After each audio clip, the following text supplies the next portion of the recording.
Hello guys, এই সেই Kalyani road, প্রেমে বাঁধা ভালোবাসায় চোট।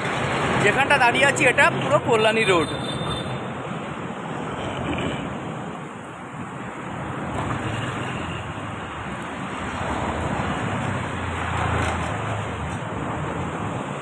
সকালবেলা গিয়েছিলাম বিশোরপাড়ায় চুন ব্লিচিং আনতে। সকালে আমি যে কাজটা করি সেই কাজটা পৌরসভার সঙ্গে যুক্ত আছি আমি। তো পৌরসভা থেকে চুন ব্লিচিং ছিটাতে হয়। বিশোরপাড়ায় গিয়েছিলাম চুন ব্লিচিং আনতে। এই দেখুন,